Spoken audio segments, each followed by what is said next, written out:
성경 말씀 요한계시록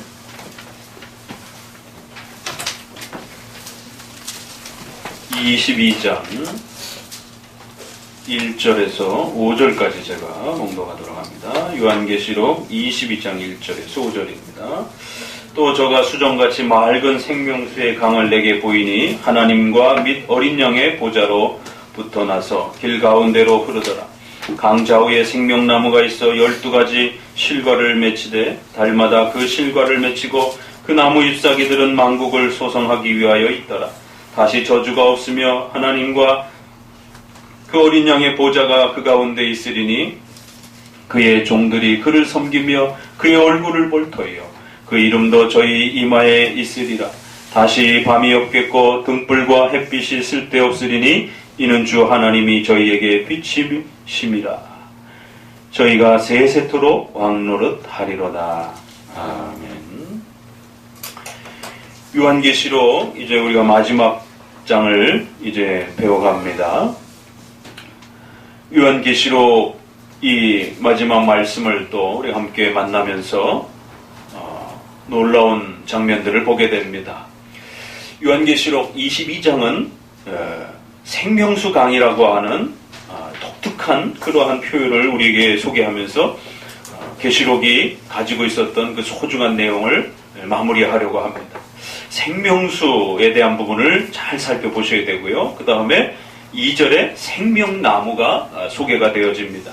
그래서 요한계시록 22장을 우리가 또 앞에 문맥의 흐름에 따라서 또 잘 해석하기 위해서는 이 생명수 강이라고 하는 것이 무엇인지, 또 생명나무라고 하는 것이 무엇인지, 왜 그 천국의 모습을 이런 형태로 이제 마무리하고 있는가, 이제 그러면서 결론에 가서는 하나님의 말씀을 잘 간직하고 살아라 라면서 그 유명한 표현, 말씀에 무엇을 더하면 하나님이 징계를 더하실 것이고, 말씀에 무엇을 빼게 되면 또 하나님의 또 그 은혜가 그만큼 감소되어질 것이다 라고 하는 그 유명한 말씀에 대한, 말씀을 가감하지 말라라고 하는 유명한 표현이 계시록 마지막에 마무리가 됩니다.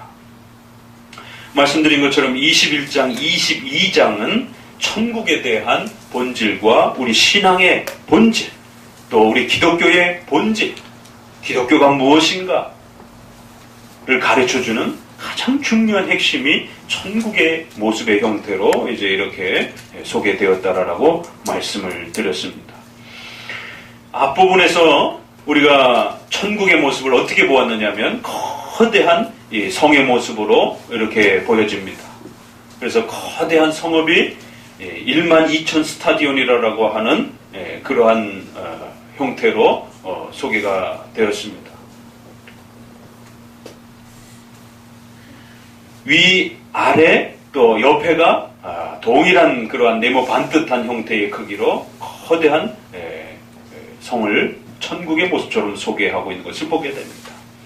이 성에 각양 보석과 아름다운 그러한 보석들이 치장되어 있고 12문과 또 12기초석이 12사도와 또 12지파의 그러한 모습으로 또 그렇게 상징화되어진 아주 거대한 성처럼 이렇게 소개가 되어졌습니다. 바로 천국의 이 본질을 가장 많이 곡해하고 오해하는 장면 중에 이 새 예루살렘의 모습과 이 새 예루살렘의 성을 세대주의처럼 해석하는 극단적인 문자주의로 해석해서 결국 특정한 장소, 또 시간, 또 공간 속에서 이루어지는 그러한 천국처럼 그렇게 오해시켜서 많은 무리를 일으켰습니다. 천국에 대한 이런 잘못된 오해 중에 크게 몇 가지가 있는데, 그 중에 바로 하나가 우리 한국교회는 초창기부터 세대주의 영향을 너무 많이 받아서 이러한 새 예루살렘과 이 성을, 천국의 이 성을 실제적인 땅에, 또 실제적인 그 성이 건축되어지는 것처럼 이렇게 오해해서 지금의 이스라엘 땅, 그리고 그 예루살렘의 한복판에 결국 솔로몬의 성전이 재현되어지는 그런 식으로 성도들에게 가르쳤고, 그렇기 때문에 시오니즘 운동이라든가 백투 예루살렘 운동이라든가 이런 다양한 형태로 결국 문자적이고 국가적인 이스라엘을 회복하는 것이 마치 종말의 성도들의 최후의 목적인 것처럼, 마치 중세의 십자군 전쟁처럼 예루살렘의 그 땅을 이슬람으로부터 차지하고 또 빼앗기 위해서 수많은 젊은이들과 또 성도들의 수많은 헌금들이 결국 전쟁 자금으로 사용되어지면서 그렇게 악용되었던 것처럼, 오늘 우리 시대에 또다시 이러한 시오니즘 운동을 통하여 유대인들의 그 땅을 회복해 주는 것, 유대인들의 솔로몬의 그 성전을 다시 만들어주는 것, 그것이 궁극적인 종말의 천국의 완성인 것처럼 이렇게 한국교회 안에도 또 전 세계 안에도 그런 혼란을 또 일으켰습니다. 거기에 기름 붓는 사건이 바로 트럼프에 의해서 예루살렘을 수도로, 이스라엘의 수도로 확정하겠다라고 하는 이 엄청난 외교적인 또 사건이 지난달에 또 그렇게 발생하면서 팔레스타인과 이스라엘의 어마어마한 또 지금 전쟁의 위기 앞에 또 놓여져 있는 것을 보게 됩니다. 텔아비브라고 하는 다른 쪽에 이 정치적 문제 때문에 이스라엘이 수도로 삼았던 것을 결국 예루살렘으로 옮겨서 대사관을 거기다가 세우고 정치적인 중심지로 삼겠다라고, 결국 유엔의 결정들을 통하여 우리나라도 마찬가지고 그걸 반대한다라고 하는, 미국의 트럼프 정책을 반대한다라고 하는 결국 그런 성명서를 낼 정도로 엄청난 갈등을 놓고 있습니다. 그러자 또 한국교회 많은 목회자들이 이러한 트럼프의 결정과 이런 정치적 운동들이 마치 종말의 마지막 사건을 움직이는 또 거대한 하나님의 또 이 종말론적 천국의 역사를 이루어가는 또 하나의 정치적인 운동인 것처럼 성도들에게 그렇게 또 설교하고 또 그렇게 또 성도들에게 기도하라라고 또 요청하는 것을 보게 됩니다. 결국 그 요청의 마지막은 젊은이들이 가서 죽음을 내걸고 전쟁에 참여하고 또 성도들의 수많은 또 헌금을 내서 예루살렘을 회복하는 정치운동에 참여해야 된다라고 결국 그렇게 갈 수 있는 것이에요. 중세시대처럼. 그래서 반드시 천국의 본질은 그러한 물질적이고 영토적이고 국가적인 것이 아니라 22절, 23절 다시 한번 읽어보도록 합니다. 좀 오래 중단되어서 21장 22절부터 읽어봅니다. 성 안의 성전을 내가 보지 못하였으니 이는 주 하나님 곧 전능하신 이와 및 어린 양이 그 성전이십니다. 그 성은 해와 달의 비침이 쓸데없으니 이는 하나님의 영광이 비치고 어린 양이 그 등이 되십니다. 대놓고 천국에 뭐가 없다고요? 이스라엘 백성들이 목숨처럼 여기는 성전이 다 사라져버렸다라는 것입니다. 영토적이고 실제 벽돌로 지어진 그런 성전은 더 이상 없다라는 것입니다. 삼위일체 되신 바로 하나님, 전능하신 성부 하나님, 어린 양이신 예수 그리스도, 성령 하나님, 삼위일체 되신 그 하나님이 계신 곳이 바로 천국이다라는 것입니다. 천국의 본질은 바로 이 삼위 하나님과 함께 교제하고 예배하고 섬기는 것, 그 하나님과 함께 있는 곳이 바로 천국의 핵심이라는 것입니다.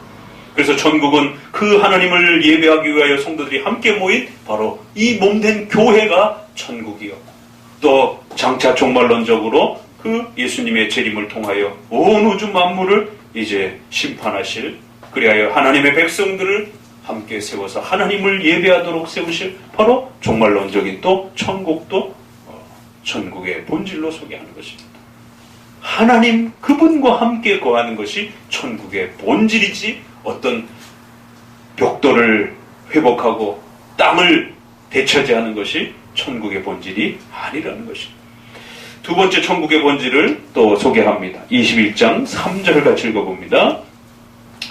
내가 들으니 보좌에서 큰 음성이 나서 가로되, 같이 읽습니다. 보라, 하나님의 장막이 사람들과 함께 있음에 하나님이 저희와 함께 거하시리니 저희는 하나님의 백성이 되고 하나님은 친히 저희와 함께 계셔서.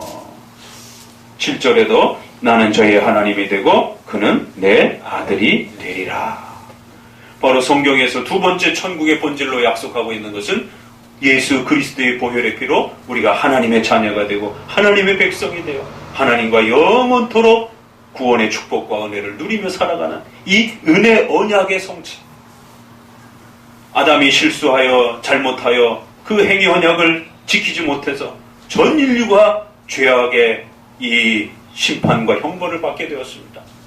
그러자 예수 그리스도를 통하여, 은혜를 통하여 우리를 하나님의 자녀로 삼으시겠다라고 하는 창세기 3장 15절에 사탄을 멸하고 바로 이제 여자의 후손을 통하여 하나님의 구원의 은총을 다시 회복시켜 주겠다라고 하는 바로 그 복음의 약속을 은혜 언약이라고 하는 형태로 소개해 주셨고, 결국 천국의 본질은 죄인된, 영원히 지옥에서 심판받아야 되는 죄인된 자들이 하나님의 자녀가 되는 것, 예수 그리스도를 믿고 그 지옥의 형벌로부터 구출되는 것, 구원받는 것, 바로 은혜 언약이 성취되어 하나님의 자녀가 되는 것이 천국의 본질인 것입니다.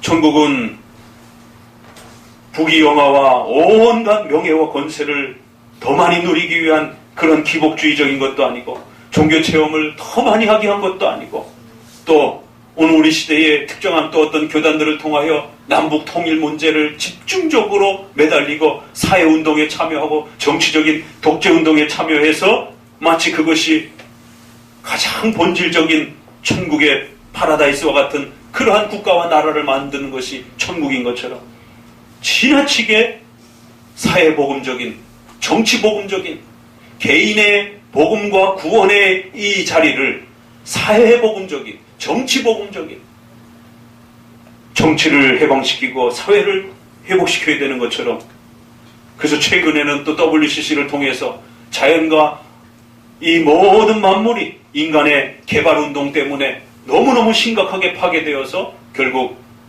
지구 전체가 전멸하게 될 것이라고 하는 이러한 위기감을 지어놓으면서 결국에는 자연을 회복하고 이러한 나무들 하나하나를 잘 지켜내는 것.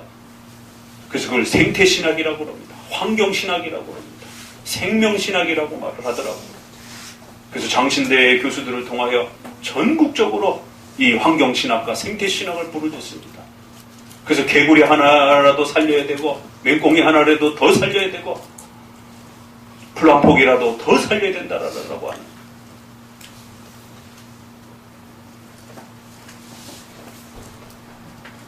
그걸 뭐라고 불러야 됩니까? 사회복음, 정치복음, 풀복음이라고 그래야 됩니까? 그걸 어떻게 말을 해요, 도대체? 이제 신학적으로는 환경신학이라고, 이렇게 환경복음이라고 하면 좀 적절하겠네.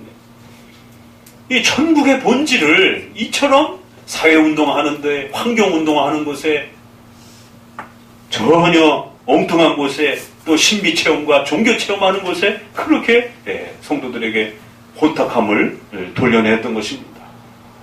요한계시록은 이제 마무리하면서 창세기로부터 시작됐던 그 거대한 하나님의 역사의 물줄기가 이제 요한계시록을 통해서 마무리해가는 것입니다.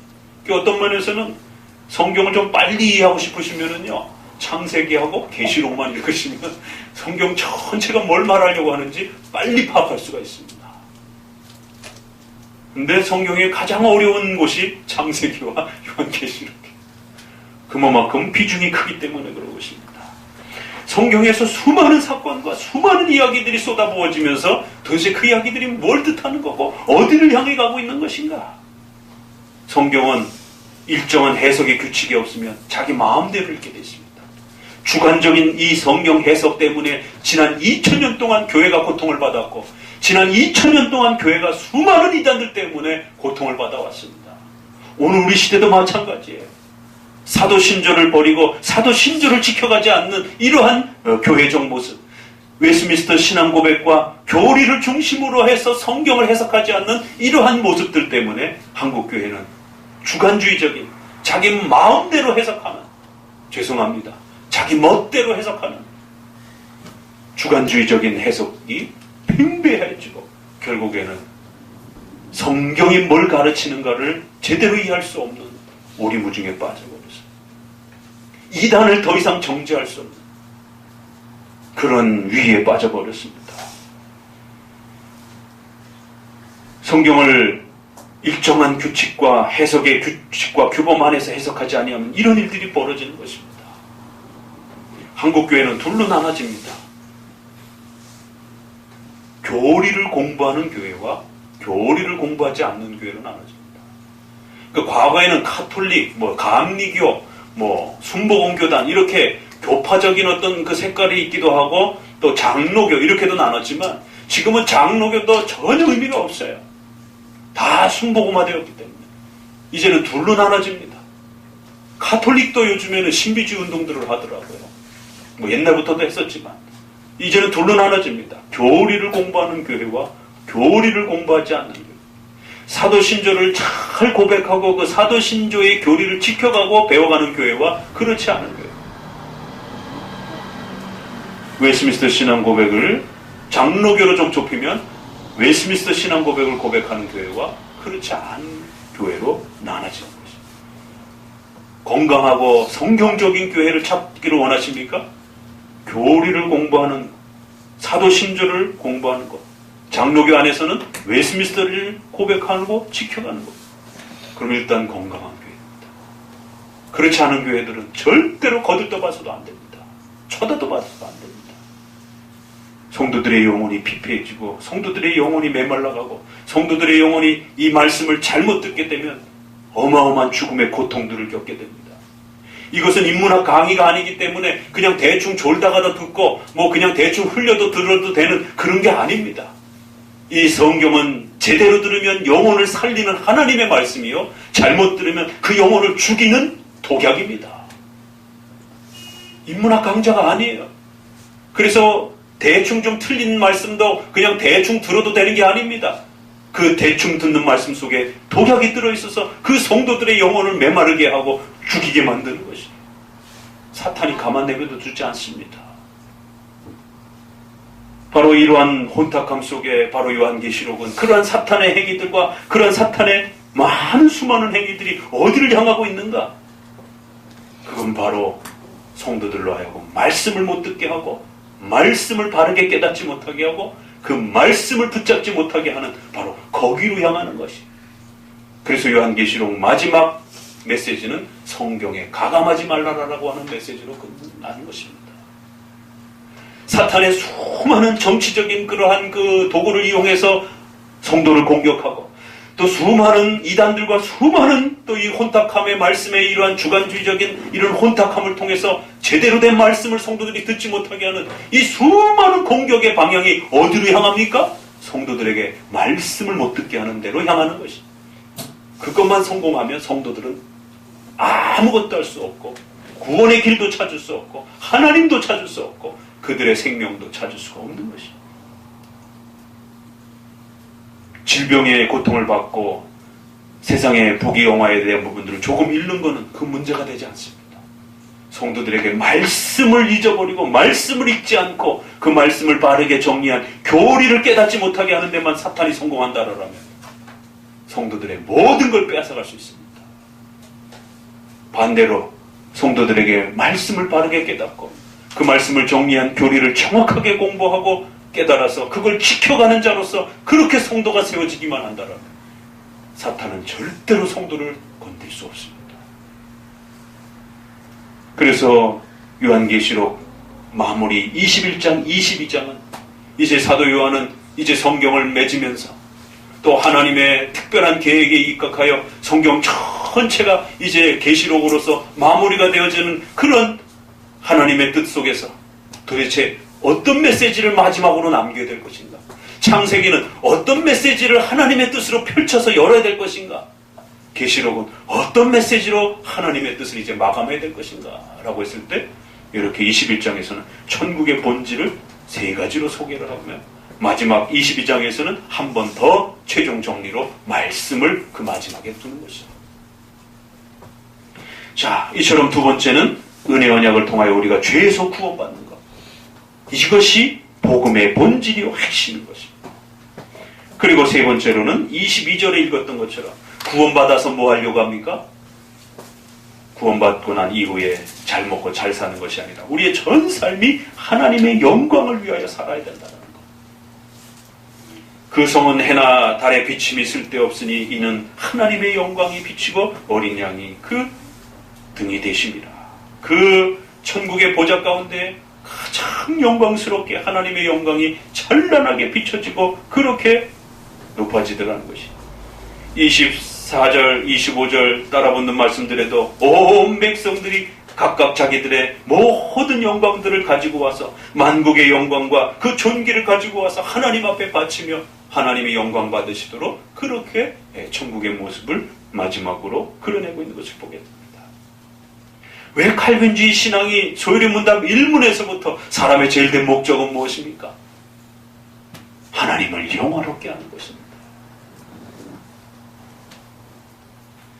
왜 루터파는 그리스도 중심으로 인간의 구원을 집중하는 이신칭의에다가 모든 것을 그렇게 초점을 두었는지, 왜 칼빈주의는 그런 루터의 신앙을 존중하면서도 그런 신앙으로는 성경 전체 신앙을 담을 수 없다라고 하면서 그 루터파들을 또 엄히 선을 그으면서 칼빈주의라고 하는 이 정통신앙을 새롭게 형성하면서 신앙의 궁극적인 목적과 기반은 그리스도 중심이 되어서는 안 되고 반드시 신중심적인 체계를 갖춰야 되고, 그 신중심적인 열매는 반드시 인간의 구원이 아니라 하나님의 영광으로서 향해야 된다.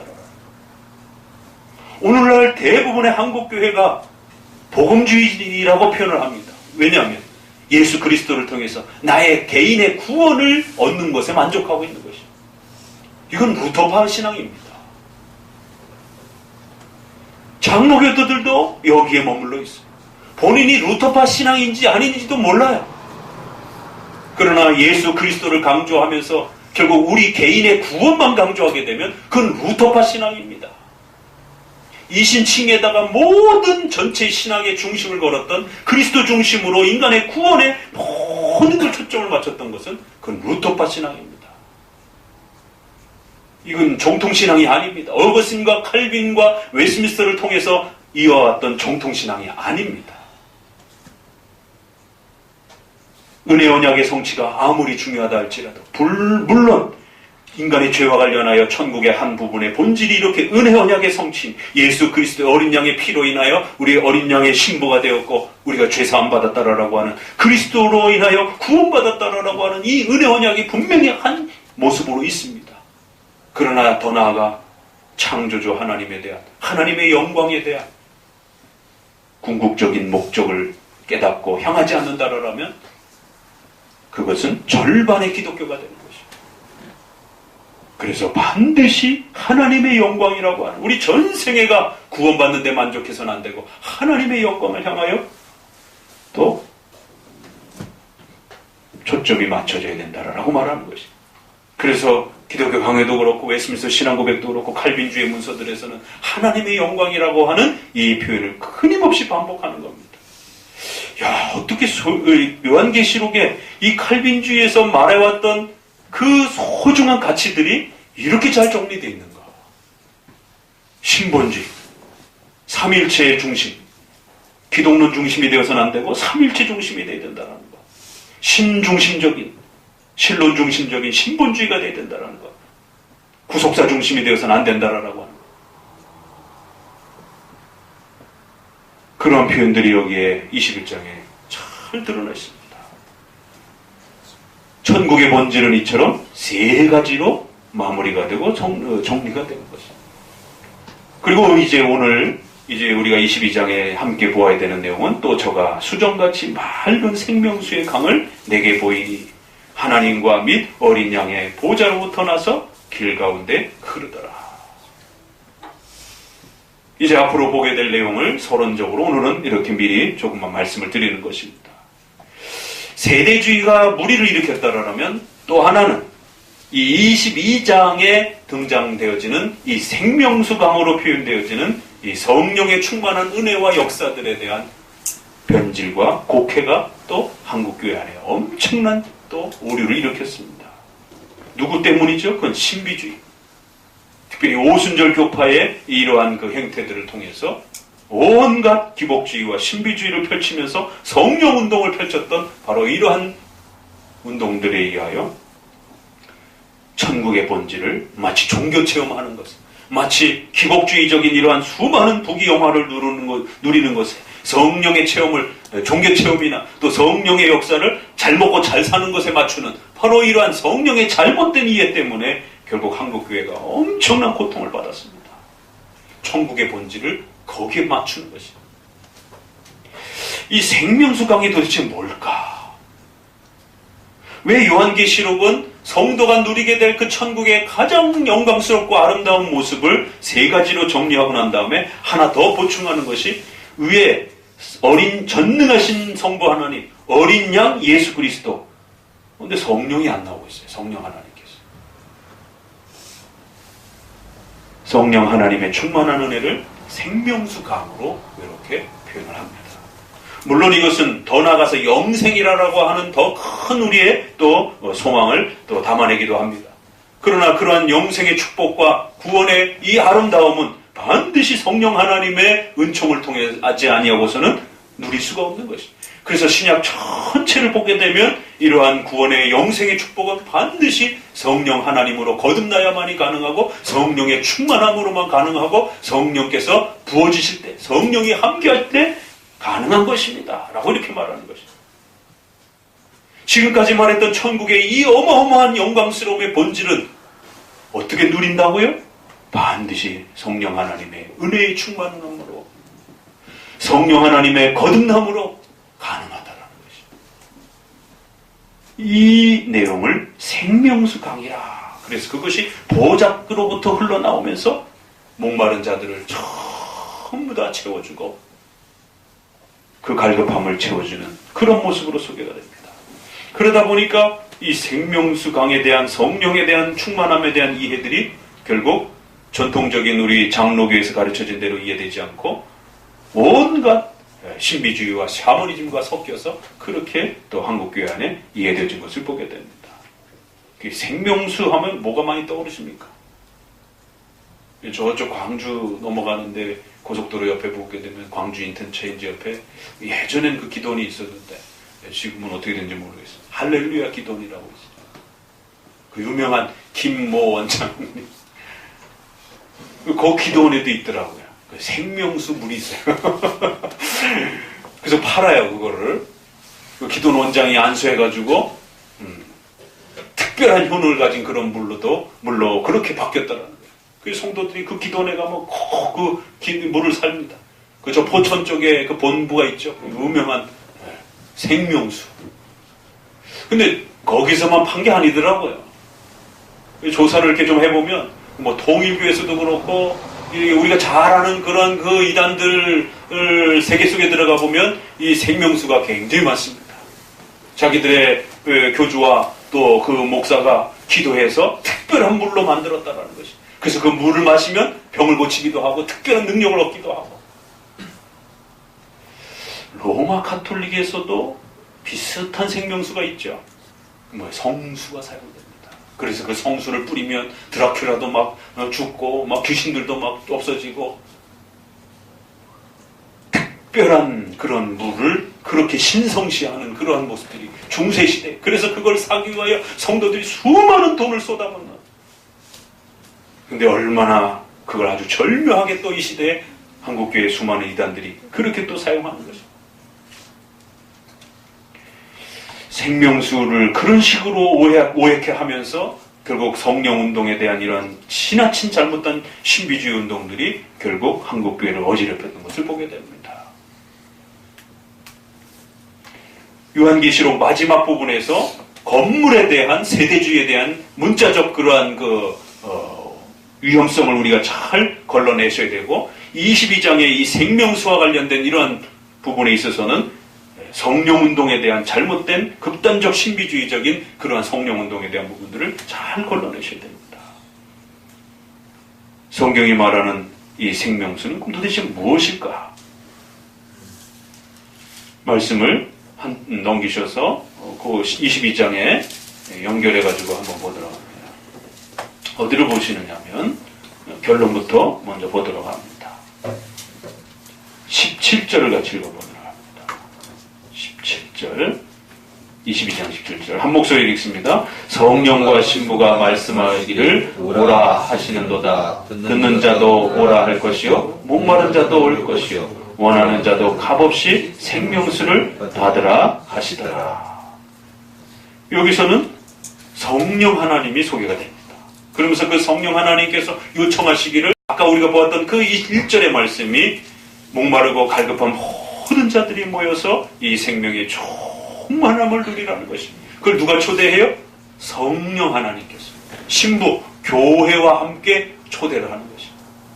하나님의 백성들을 교회로 초대하여 성령 하나님의 은혜의 충만함을 부어주면서 이 영혼의 갈급함과 목마름 때문에 얼마나 고통받았느냐, 이 영혼의 충만한 은총을 누리라는 것입니다. 그럼 그게 도대체 뭘까? 조금 더 보러 보시게 되면 6절을 보도록 합니다. 6절, 또 그가 내게 말하기를 이 말은 신실하고 참되니라 이러면서 7절, 보라 내가 속히 오리니 이 책의 예언의 말씀을 지키는 자가 복이 있느니라. 그러면서 18절 19절에 성경 말씀을 가감하지 말라라는 말이 이제 쏟아부어지는 것입니다. 결론은 뭡니까? 성령 하나님께서 말씀의 은혜의 충만함을 통하여 하나님의 백성들이 모인 곳에 이 진리의 충만함을 부어주겠다라는 것입니다. 그걸 통해서 우리는 영생을 얻기도 하고 또 삼위 하나님을 만나기도 하는 이러한 부요함들을 누리게 된다는 거예요. 성령은 그런 신비로운 종교체험과 이런 이상한 그런 어떤 종교체험 운동이 아니라 성령 하나님께서는 말씀을 깨닫게 하고 그 말씀을 성도들이 사랑하게 하고 그 말씀에 눈이 열리게 하고 그렇게 졸립던 그 목사님의 설교 말씀이 어느 날 내 마음을 찌르면서 나의 마음을 울리면서 하나님의 말씀으로 나에게 감격스럽게 그렇게 와닿으면서 그 말씀을 따라서 살고 싶은 용기와 담대함들이 세워지면서 그 말씀을 따라 살 때에 그 헤아릴 수 없는 기쁨들이 여러분의 영혼을 채우기 시작하는 거죠.